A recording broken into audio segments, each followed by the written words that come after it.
Hey, Chris Bedan here.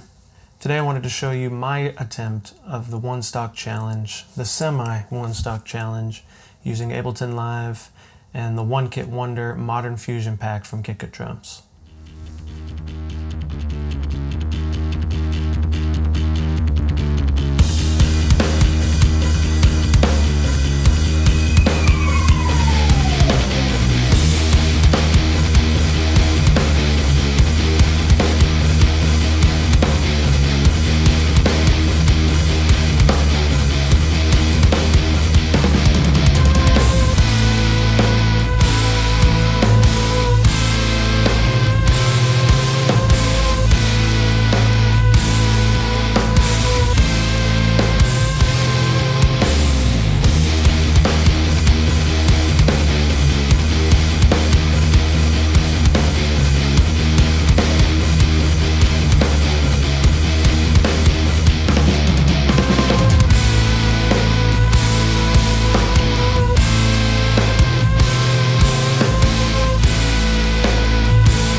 Okay, so the reason why I called it the semi-stock challenge was because today I'm using the One Kit Wonder drum pack, the Modern Fusion drum pack by Kick Drums, which this thing is, wow. They get better and better every time they come out with a drum pack, which is, I mean, good for us, right? I just remember always struggling with getting good drum sounds and everything like that, and with this one, it's, I mean, I don't really have to do anything, and you'll be able to see here. The reason why I wanted to attempt this stock challenge was to kind of prove to myself and to everyone out there that you don't need much you don't need to do much with the One Kit Wonder to get good drum sounds and to get a good mix. And I wanted to take it one step further by using the stock guitar amp and cab simulators by Ableton Live, as well as the bass cab and amp simulators. And I also did the synths using the stock sounds with Ableton as well. Like, Ableton is no slouch when it comes to any of these things, but let me go step by step and just kind of show you the different things that I did with the drums, but also the guitars, the bass, and everything like that. I'll show you what I did with my master bus and everything. Now, I guess this kind of goes without saying, but this is not, I'm not trying to show you that this is the way to mix or anything like that, or, this is the end-all be-all way to do it, or I'm a master of doing this. I've just been doing it for so long that these are kind of the way, this is the way that I go about doing things. Usually now, it changes all the time just because I'm learning new things, but I mix strictly by ear. These moves that I make are just by listening and throwing things on just to remove things that I don't like, or boost things that I want more of. And usually that question comes to mind of like, well, how do you know what to boost and cut? Well, listen to your favorite songs in your headphones or your monitors, and just listen to as much music as you can through them. So then when you go off and mix your music, you're gonna know the difference. So let's dive in.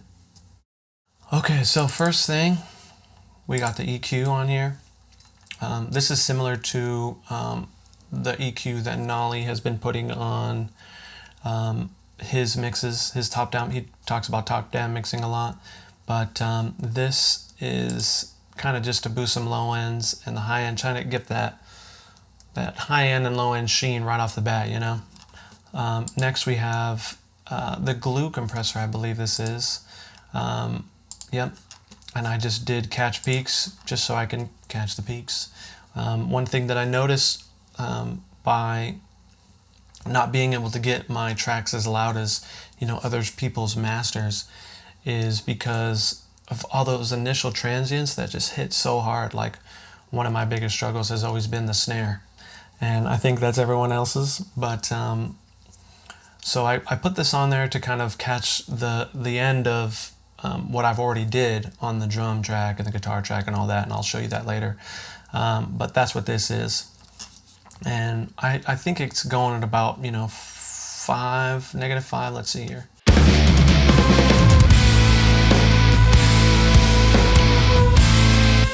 Yeah, so it's like maybe -3 or 4. It's not doing much. It's just catching those initial transients to allow more headroom so I can boost it, you know, I can boost up those levels. Next I have the multiband compression. It's a multiband dynamics plugin, but I actually use the multiband compression preset. I've been using this for a while. I mean, I can't really tell you everything that it does, but I know that it just sounds, there's a world of difference with and without it.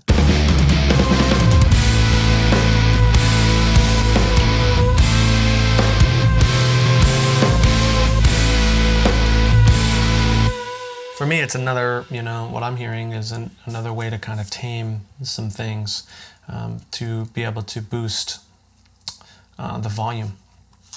And lastly, I have kind of like a saturator. This is the saturator plugin here, or a tape saturation. This is the saturator plugin, and I just did hot tubes and I dialed it in by ear using the wet dry knob. I also mess with the drive a little bit here.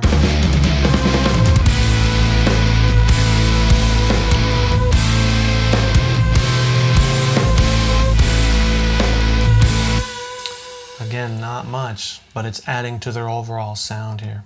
And then I just added a limiter with a semi-low ceiling, -2. This is kind of one that I've been taught to kind of stick around. But I boosted the gain until I was about, I don't know, -5 or so. I try not to go more than that, just because then I start to hear it, you know, I start to hear it limiting and stuff like that. So that's the master bus there. Okay, next let's start with the drums.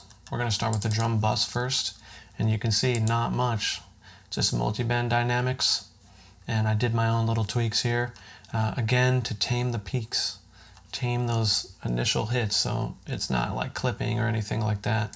So let's hear what that sounds like.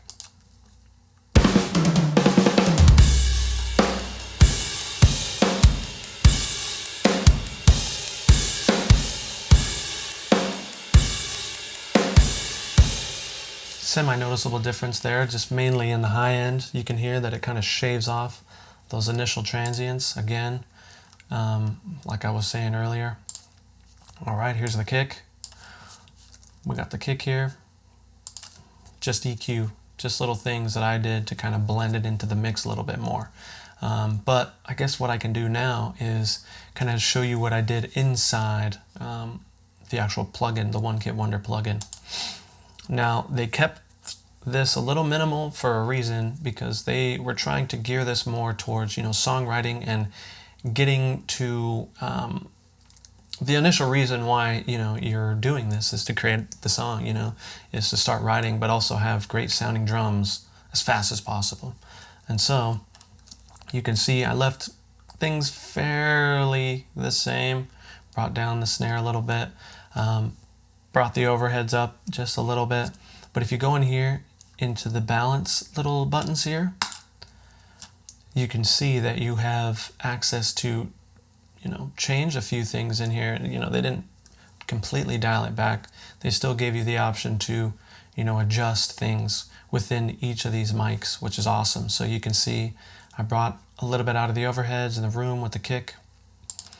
With the snare, same thing, not as much as the kick, but I added a little bit of reverb there. The toms, didn't do much with the toms, didn't really need to do much with the toms. Overheads, I brought the hi-hat down, just personal preference. I like the hi-hat to be a little bit more balanced. Now with this song in the beginning, it's pretty heavy, but in that particular song, the Deftones song, you can just hear it like it's trying to be in your face, and so I just left it. Turned the cymbals down a little bit, as well as the ride. No reverb. In the rooms, got the hi-hat, ride, cymbals, fairly the same, just kind of brought down, all, you know, uniform. And so that's really all I did in here. I have the CPU scaling on high, but I also brought the buffer rate up When I'm recording, I record it on low, like when I'm playing keyboard drums. I'll keep it low, just so I have no latency or anything like that. And I mean, as you know, these are the drums that you get, which I think all of them sound super great. I didn't use the parallel EQ or the parallel compression or the master EQ on this one. I did a comparison and I just didn't need it. And I think on here, yeah, I didn't use any of the velocity curve on this one as well. I didn't really need it.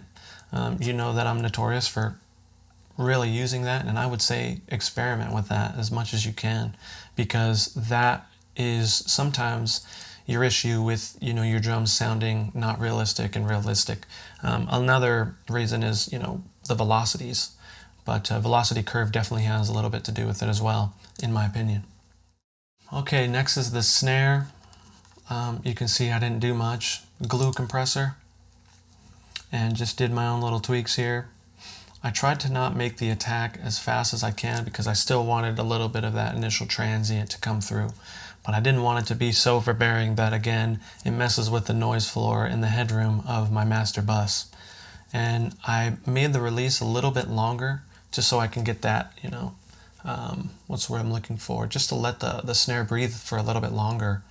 Kept the ratio the same, threshold, not that high. We can kind of see what it does here in a second, but you can see with the EQ, I boosted 200. That's the low end of the snare. That gives that nice like fat drum sound, fat snare drum sound. And so I lifted that, as well as at about 6K, I did a little bit of like a high shelf, just to get more of that snap. And so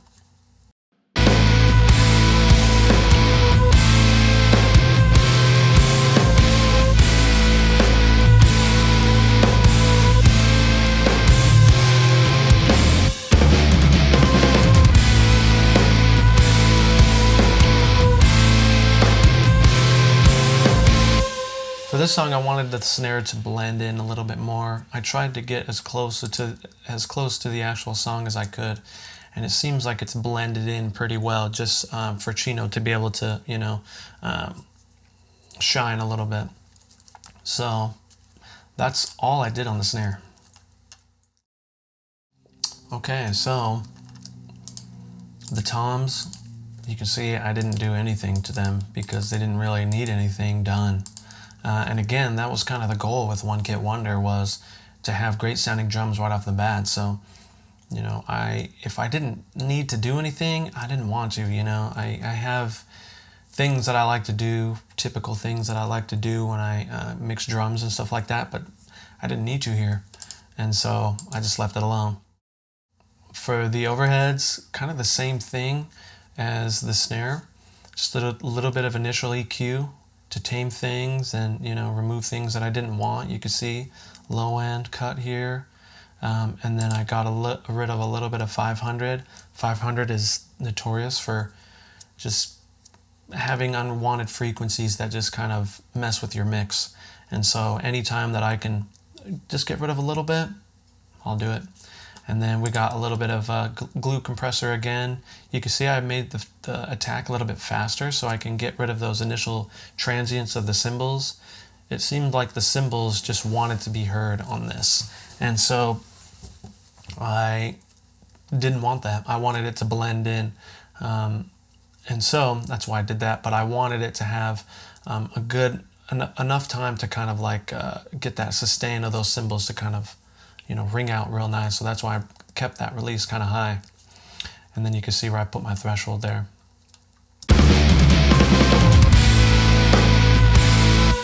I can show you what those toms sound like too, going into that.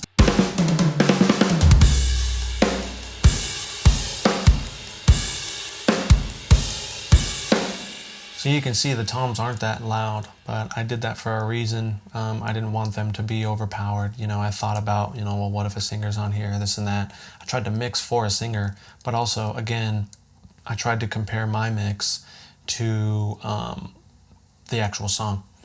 And so that's why, I made these decisions. And so that's all I did with the overheads.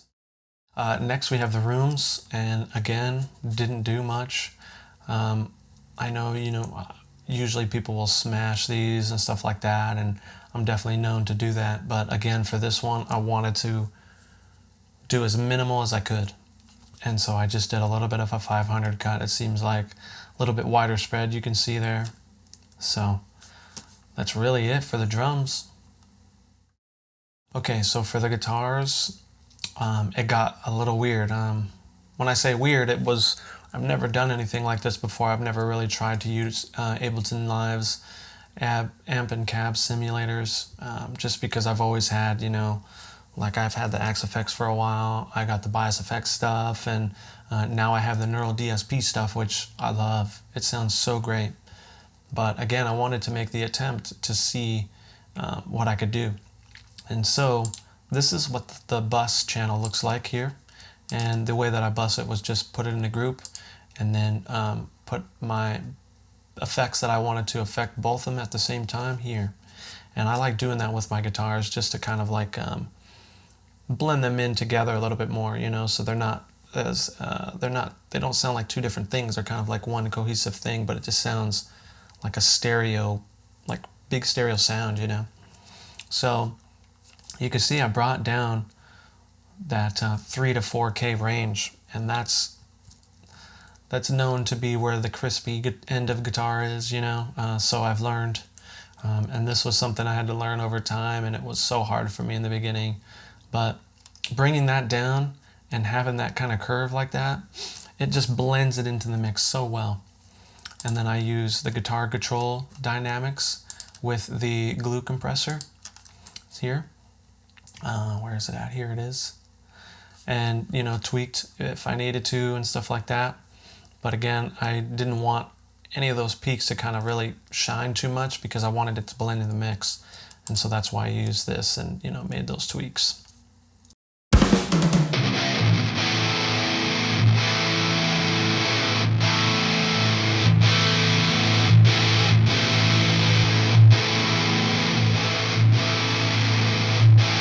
So you can see adding those two plugins really just tames it and just brings it in. So again, it'll blend better in the mix. Okay, so for guitar left and right, this is where I did quite a bit of experimenting. You can see I kept the tuner on there. So this is the heavy amp sim, and let me see if I can find it here. So this is located in Audio Effects amp, and there is a heavy setting, and so I just brought that in, and then I found a cab because they have. Okay, so what I just realized was there's another reason why I called it semi stock challenge, was because I actually used the Cabzilla on here, and I believe, I don't remember the preset that I used on here. I want to say that it is maybe Heavy Perfection. I want to say I used. I didn't really mess with the settings at all. And then I put on a little drive here, which is just like an overdrive pedal. So I actually used the pedal, and then I used little drive, and then I tweaked accordingly. Overdrive setting, gain all the way, output, and then you can see kind of the difference that it made there.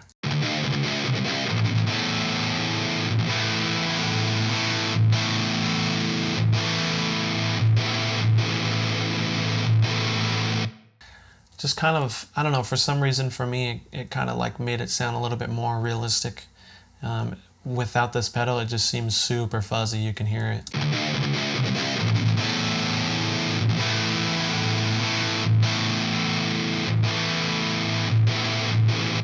Yeah, I did a little bit of EQing here, but not much. You can see, and it's pretty low, but you can tell that it does quite a bit to that sound.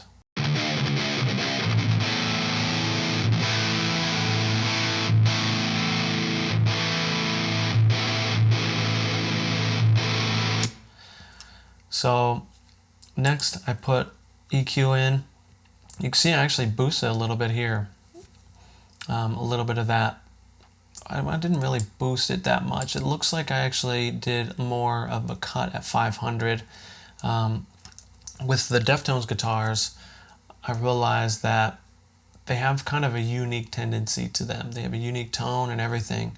I guess it's the way that Steph and Terry and Chino wanted them to sound, you know, and so I tried to get that as close as I could. And so I have this here, and then this is just a little gate that it's called shortcut. Here, it's actually a setting. And you can see here that I just tweak this accordingly, essentially. But let me show you what this EQ sounds like.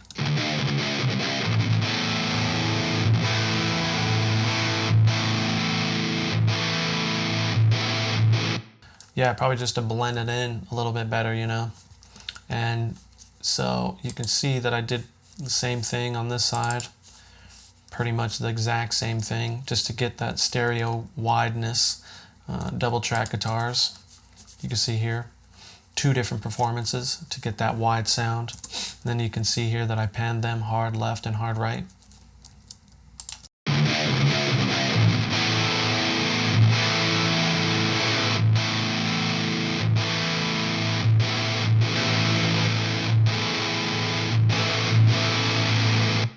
So with the 2 different performances, they're going to be different, you know, each time that you perform it. And so that's what causes Dick to kind of get that stereo width.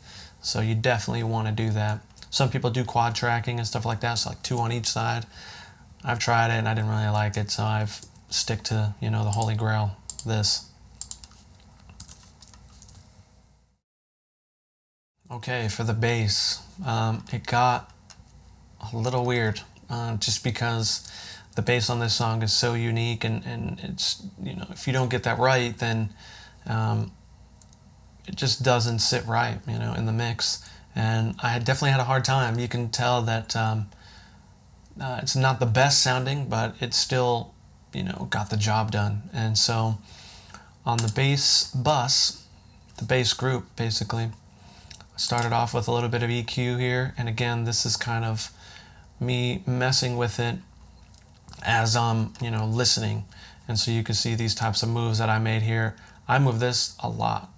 I've been adjusting this. I actually adjust this a little bit before I started this video, just because, I mean, there's a sweet spot for sure, but, you know, it's definitely personal preference. And then I did a little bit of multi-band dynamics, just so I can compress, you know, the highs, the mids, and the lows.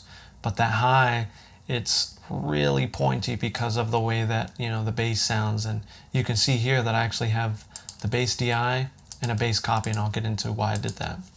But let's see what that sounds like with that multi-band dynamics.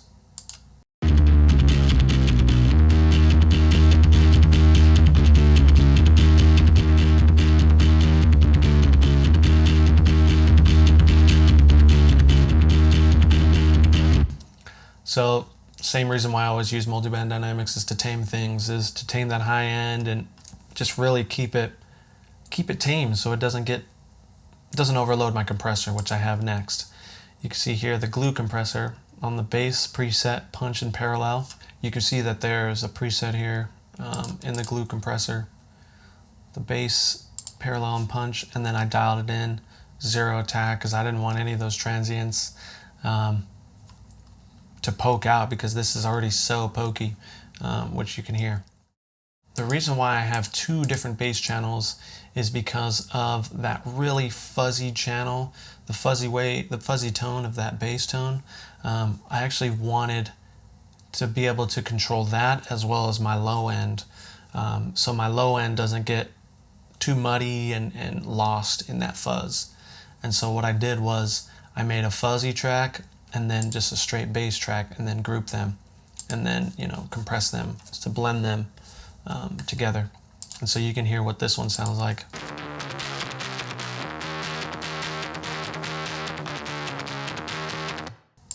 And then I'll show you what this one sounds like here.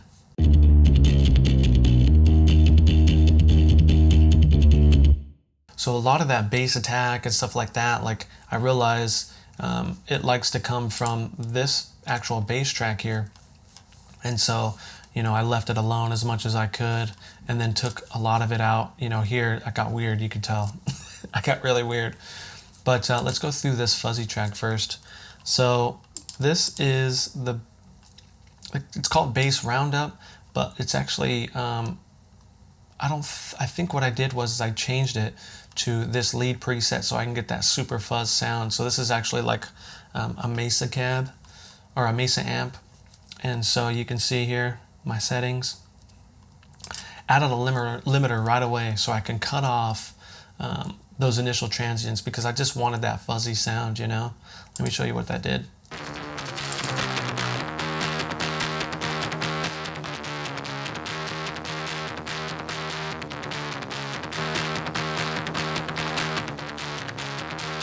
So you can hear those peaks.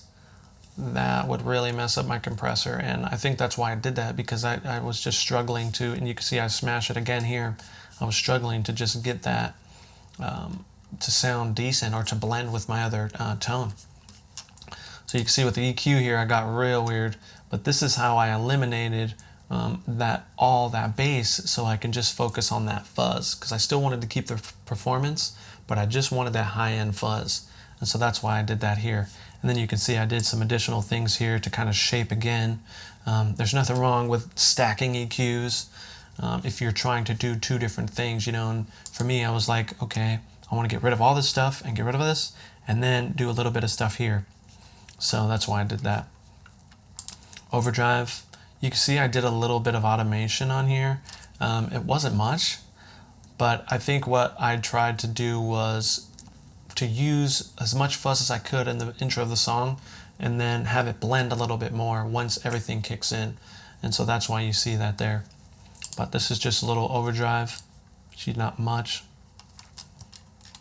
And then multiband dynamics to shave off all those things that I don't want. You can see, let me show you what that does.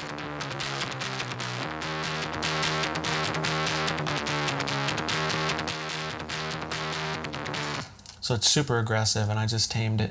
Let me show you what these EQs did as well.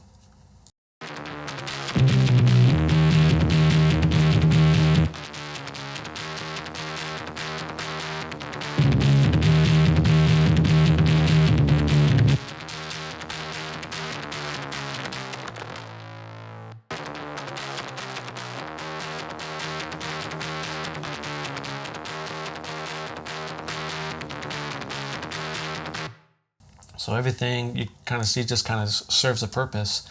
This one heavily serves a purpose for sure. But then I can show you what this overdrive does as well.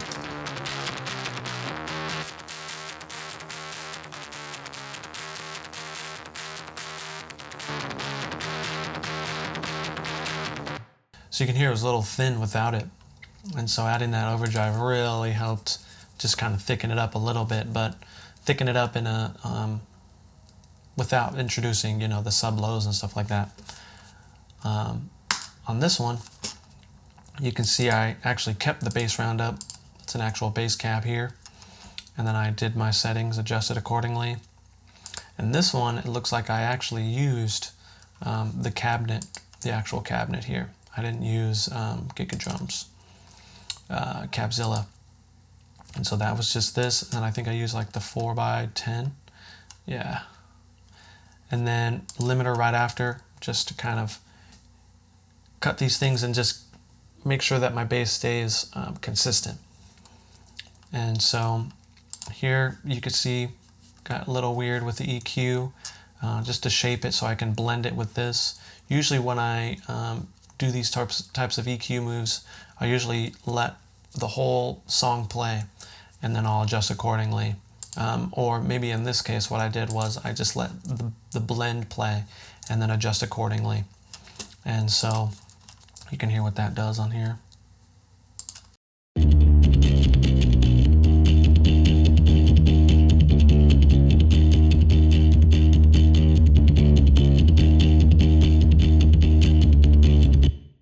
So you can see it just got rid of you know, the boxiness and stuff like that, the things that I didn't want. And usually you'll see the same type of EQ curve in a lot of my mixes with the bass, you know, just to get a little bit fatter sound and stuff like that, but also to tame that. The bass I have is not the best. It's a super cheap bass, but you know, it's all I have, so I'll just make do with it. And this is what I have to do. So, multi-band dynamics at the end just to tame all those things, show you what it does.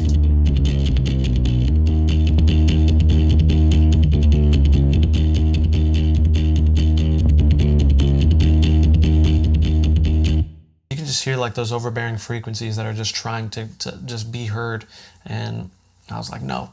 And so that's why, you know, I just adjust these here, and then you can adjust the volume just by clicking in here and going up and down. And so that's how I achieve that bass sound there.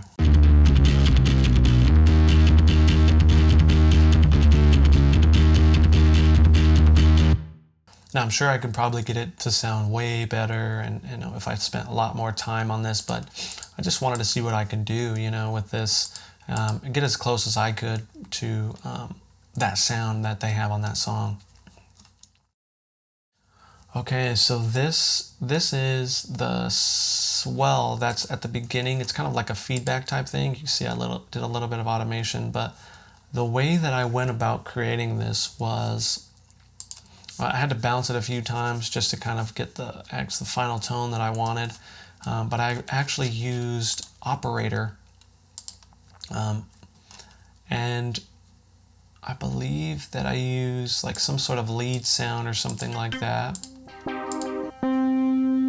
And I found the same note of that feedback sound, and then I did some tweaking to get it to kind of like have that overdrive sound and feedback sound. So I put an overdrive on there using, you know, the plugins here, and just got it to sound like that. And then I had to look up a tutorial on how to get it to kind of get that. You can hear it here. Let me show you.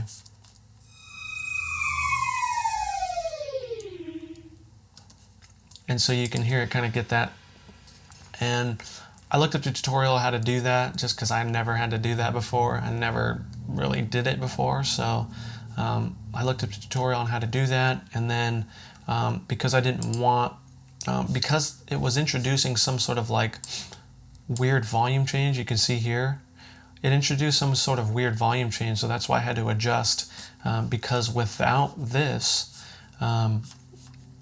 it just got really loud all of a sudden. So that's why I had to do this crazy automation change.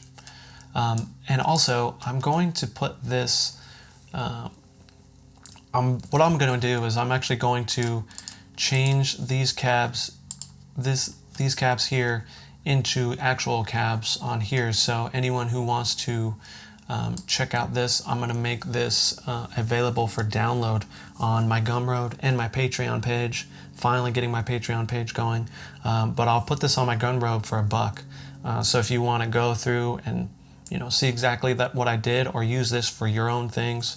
The other cool thing about this is everything is already routed. If you wanted to do multi-outs for One Kit Wonder, and so like I said, I'll make that available.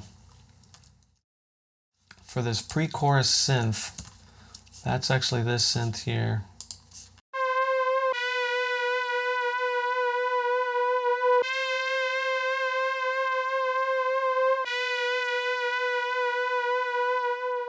Just blends in with the mix. I'll show you with the mix.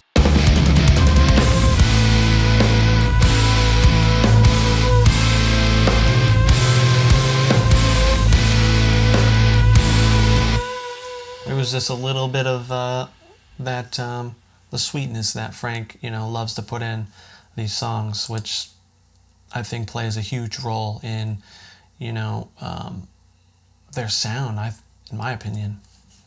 But so with this one, I believe this is operator. So it looks like this is actually the analog preset here. And you can see saw 3 muted pad. And I just did my own tweaking here. I brought the attack down a little bit more so it just hits right away. Not as much release And so that's how I got this sound here. Again, not much, and I could have probably done more. I could have probably added, you know, a reverb or delay, but just didn't. I wanted to stick to the minimum here.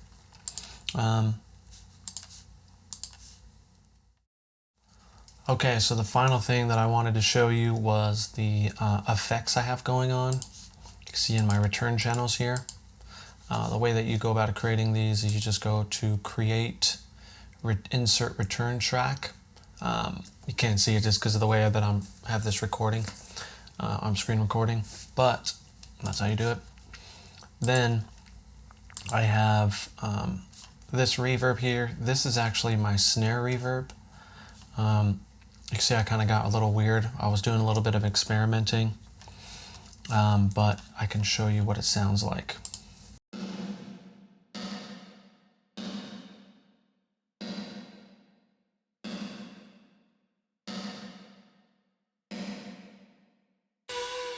And so it's not that high in the mix, but it definitely gives the snare a little bit of that room sound, you know. And so you can see here, I actually use this to boost it a little bit more, just so I can have it interact with my compressor. And I added the initial reverb. I turned off the spin in the chorus, but you can see my decay time here. I have it here, and I have it all the way wet because then I adjust it here. But I also will adjust it here, but you can see I have it pinned. So again, I can have it interact with this compressor so I can tame those initial transients, just so it's not messing again with my headroom here. You can see here I did a little bit of EQ curve, not too much. And then this is something that I've been experimenting with for a little while. When I was a part of this mixing, you get a mix a month type of thing. They actually did Carnival, and it was Deadman, I believe. Correct me if I'm wrong. I think that's what it was that they did. But anyways, the first thing that I did was I went through all their stems and was just looking, I was listening for, you know, how they went about recording things. And one thing that blew my mind was they recorded the drums and the bass at the exact same time in the same room. And so when you listen to the drum room mics, you can hear the bass in there. I was like, oh, okay. And so I took it one step further and I kind of put everything, a little bit of everything in there. You can see with the returns, this is return A and this is return B. You can see here it says A and B, and right here. And you can see on each channel it has A, B, A, B, A, B. And so you can blend a little bit of each of these tracks into here. Now for me, since I grouped all these things, you can see that I just blended my groups. And they're pretty smashed, but what I did is I made like a faux room track, or faux room reverb return. And so this is actually a reverb preset. If you go into reverbs, you will be able to see that it's just wooden room. And I put that in there, and then I got rid of the spin and the chorus. And then I brought up the decay a little bit, just a tiny bit, just to give that, again, that room sound. And then I did a glue compressor to tame anything that got weird. But you can hear what it sounds like.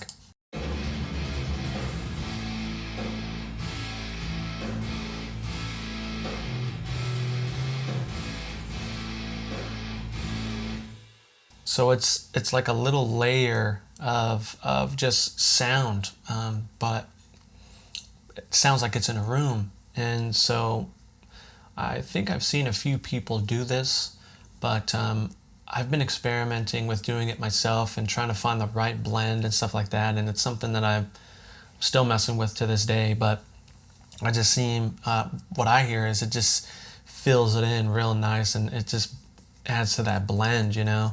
And adding the saturated to the master track really enhances that as well. So that little room reverb trick is money. It's money.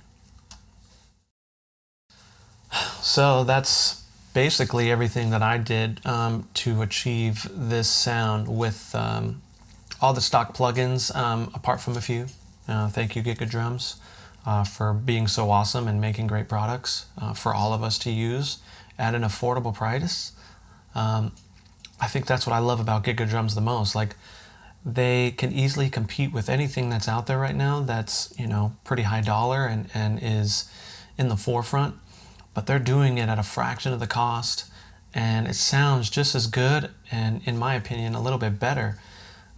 So I would definitely check out, if you haven't already, the Giga Drum stuff. This One Kit Wonder is super affordable, and it sounds, in my opinion, it's one of their best sounding ones, with minimal effort. So I would say check that out. And also, like I said, I'll make this available on my Gumroad for $1. But if you join my Patreon, which there'll be a few tiers, I'm still kind of working out the kinks with Patreon. I'm new to it, but you'll be able to download all the things that I'll be putting out, all the future videos, different projects I'll be putting out, my groove packs, stuff like that. So thank you guys for spending, you know, your time with me. And if you have any more questions, just hit me up on my Instagram at chris.bedan. But other than that, thank you guys again, and have a great day. See ya.